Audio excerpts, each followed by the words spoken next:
Crosby. I'm Peyton Wertz. I'm Bethany Selby. Our topic is the opioid epidemic, and we're now open for questions.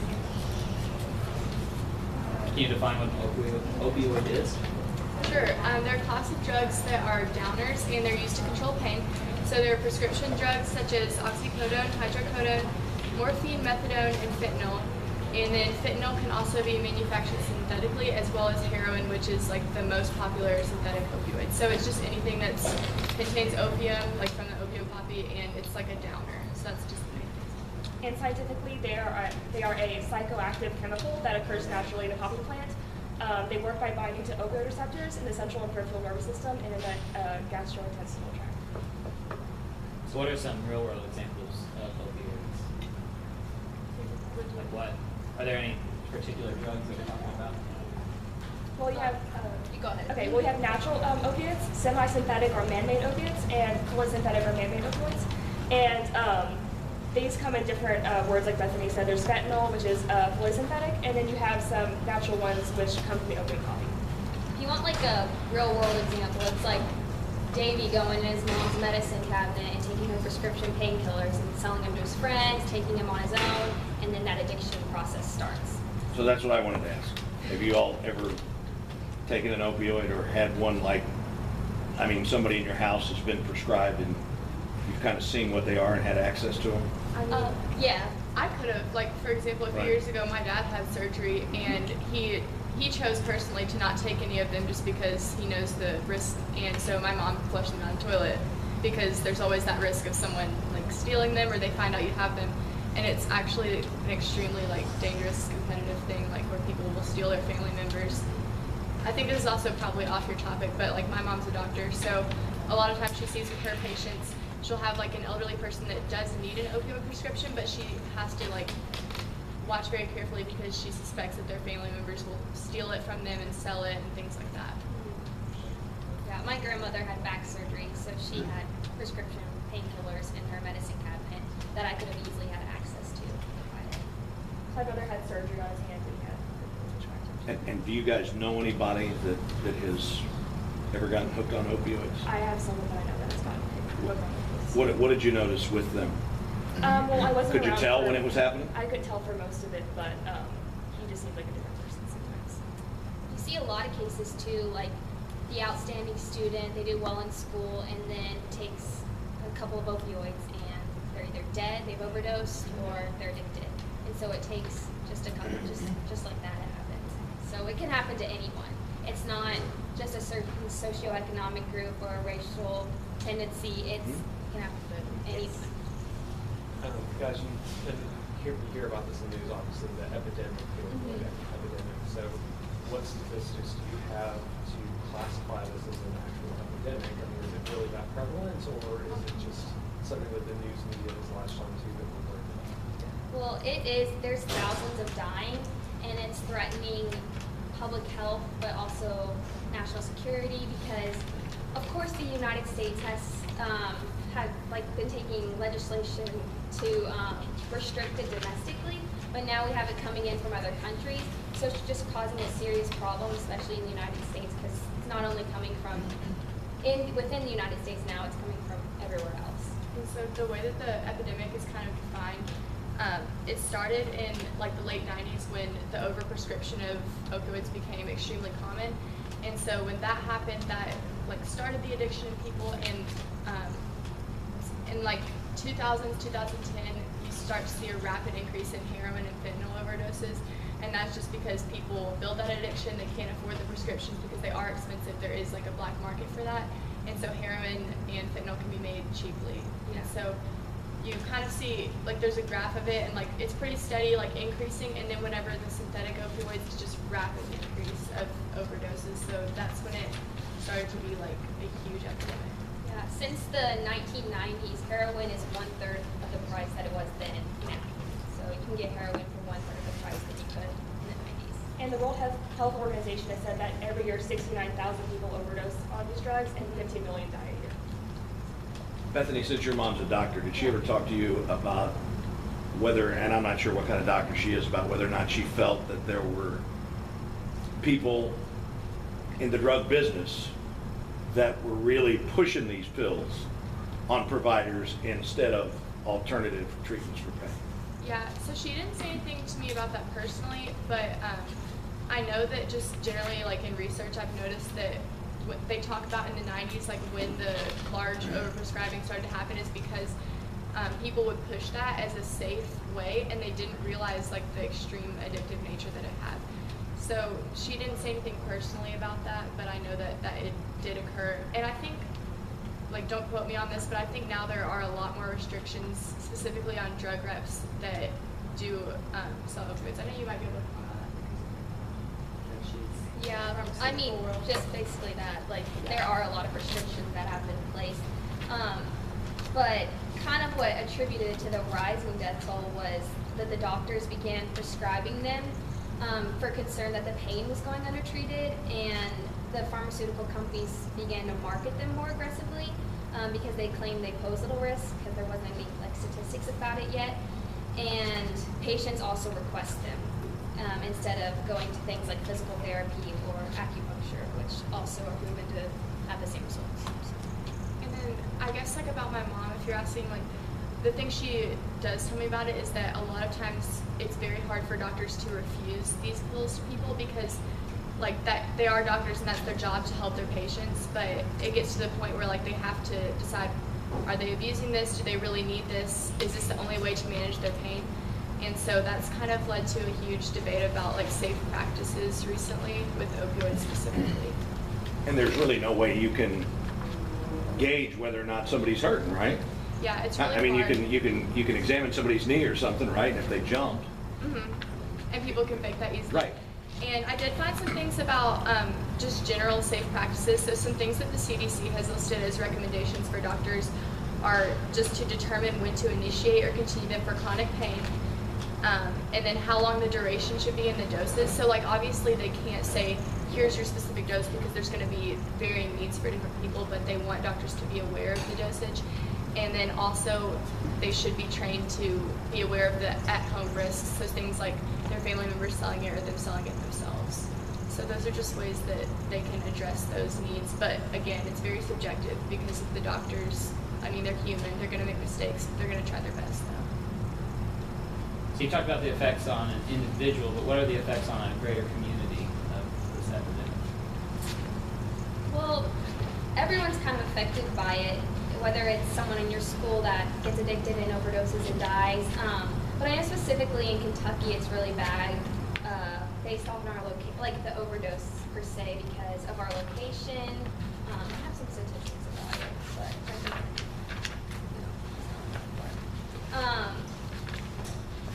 but basically like once you start, you can't stop sort of thing. And so it affects the community because it's affecting not only the person that gets addicted, but their family and everyone they're around. But Kentucky's especially bad in rural areas because of our location. So if someone overdoses or is having an overdose, then it's harder for like, ambulances and stuff to reach them. And so then that's another death, and that's another death. So places like West Virginia, Ohio, and Kentucky are very bad for that reason. But also I know it affects like mothers per se. Did you do research on mothers? Well, for neonatal symptoms when the mom is addicted to a drug, they have gone up 15% in the last 10 years. And we see that babies were born into this addiction have a hard time adjusting to life. And usually they will grow up in. If they're in the same household, they have a higher risk of getting addicted. And so like, you see a lot of people too that are caught with drugs get put into jail, but I did a lot of research on this, and going to jail hasn't solved any of the issues because most of those people just end up going back. And so a lot of things that are being done right now is like rehabilitation. So that's one thing that we're working on. And personally, we haven't quite found a solution for it yet, but I think education is the first step in solving the crisis. And I think we've seen that with a lot of the panels that we've watched, that education is the first thing we can do to solve most of these problems. What I thought about was tobacco. A lot of people were smoking it and didn't know the repercussions of it when they were, and once people started finding out about what really happens to someone when they smoke tobacco, they stopped smoking it. So personally, I think we need to educate people on it. I think also, Mr. Wesley, what you're saying about the community goes back to the education, because if you look at where opioids are rampant. It's in urban areas, and then it's in rural areas where people may not be as educated, or that may be a common culture there to be addicted to drugs or other substances. And I think that what Kate was saying, that education would help a lot with that, and just teaching people that there's more to life than, you know, being addicted to drugs or other substances. Okay, you probably have a lot of political discussions around your house, I'm guessing. So how do you, how can you, from a government standpoint, without overreaching, control the distribution and the prescribing of these drugs? Because I think most people would say there are just too many of them that are out there in the pipeline. I think that's still what they're trying to figure out. I talked to my parents about it a lot, and they were like, honestly, they've been trying to regulate this since Reagan, and Nancy Reagan had her Just Say No campaign. Like, we've been trying for a super long time.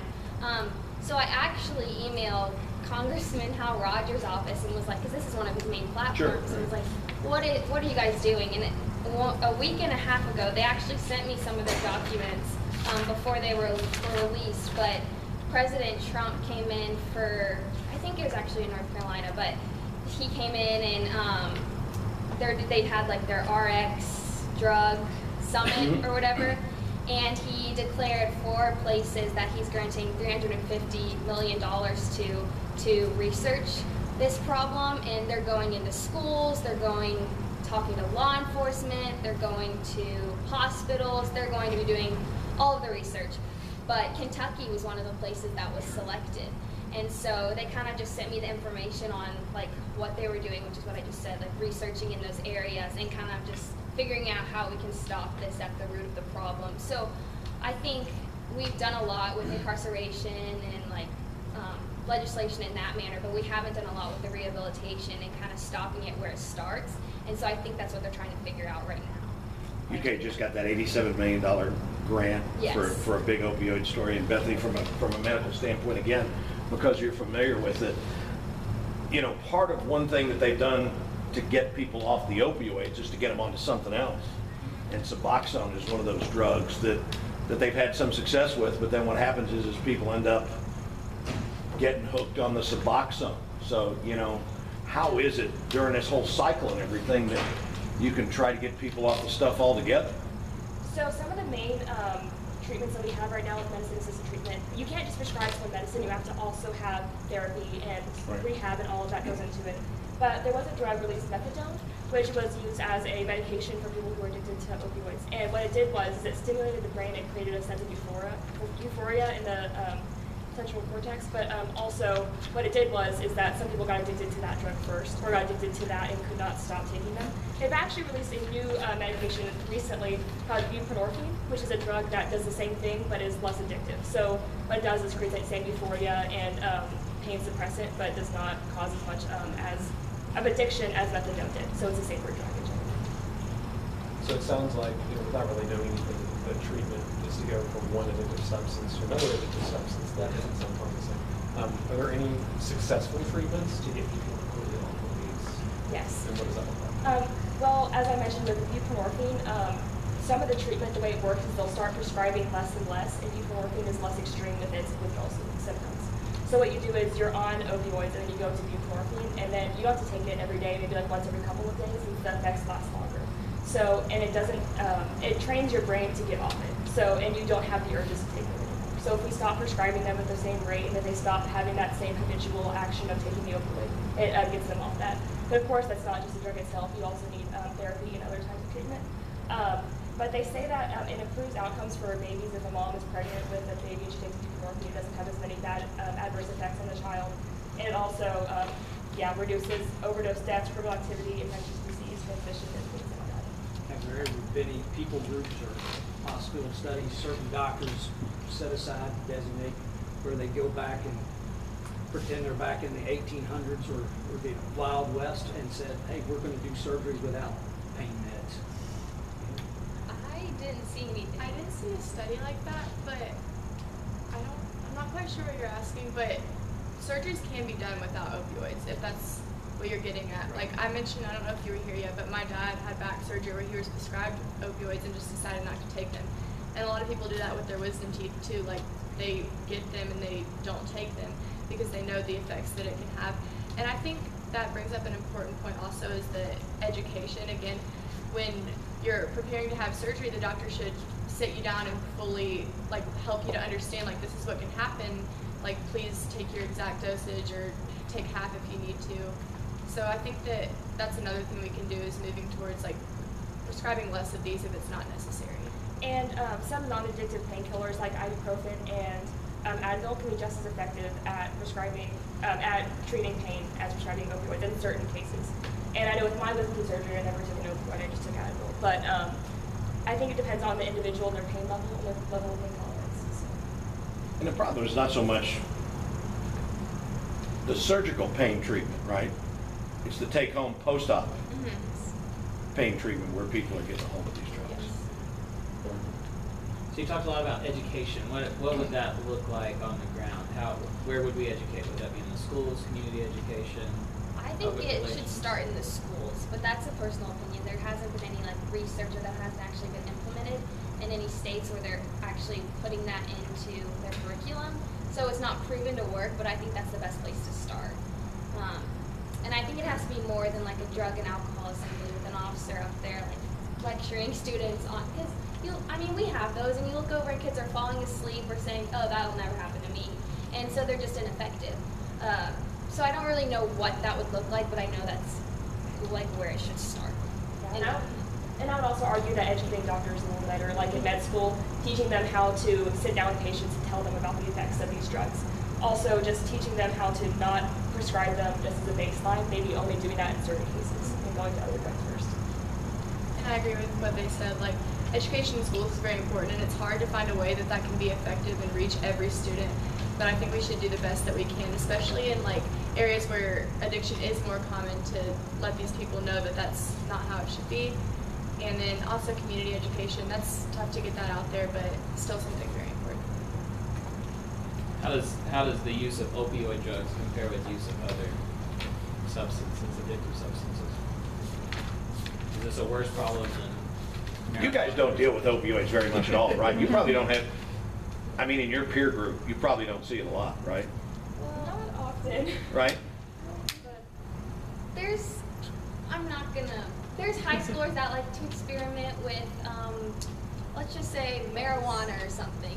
But marijuana could be easily laced with fentanyl, and then you could die just like that. So I think that's why education is so important to me, because our peers don't understand that that can happen so easily and so quickly, and they don't even know what fentanyl is. And so that's just what I've seen. Yeah, I think what you asked is like the epidemics of other drugs compared with opioids, but I know that Peyton has some information about like how they work in the brain similarly, so that might. Well, in general, addiction happens in the same part of the brain where you're rewarded or told not to do certain things based on their euphoric effect. Or like when you eat a cookie, your brain says that was good, let's do that again. So your brain has this habitual, yes, well, these habits can be made by doing little things. And the problem with opioids is that they turn off the inhibitors that stop your brain from making dopamine. So when you cancel these inhibitors, your brain is making dopamine like crazy and causes these euphoric effects. So when your brain is structurally altered to be reliant on these drugs, it causes for you to have this need. And of course, anything can be addictive if you let it. But the more addictive substances are drugs. And so drugs and alcohol tend to be more addictive than other things. But there is a study that showed that if you are addicted to alcohol, you have a 2 times higher chance of being addicted to heroin. Marijuana has a 3 times chance. Cocaine is 15 times, and opioids are 40 times. So these drugs can lead to more harmful things. I think just the act of being addicted to something is a first step. I don't know what kind of class it comes into, but I bet you deal with people all the time that are using Adderall. Either they're supposed to use Adderall or are getting their hands on Adderall. Am I right? Yeah. I'm not asking you to rat anybody out or anything. I think us three are similar, and we choose to be oblivious and kind of not associate with that. But we aren't ignorant enough to know that that doesn't happen, and so it does happen. And like I said, I just don't think people understand the repercussions of their actions in the moment. One of the questions that we have in front of us is, why has this become a problem? To me, it's one simple answer: availability. It wasn't a problem when it wasn't available, and now it's available, so it's become a problem. So if we logically follow that out with whatever it is, if it's medical marijuana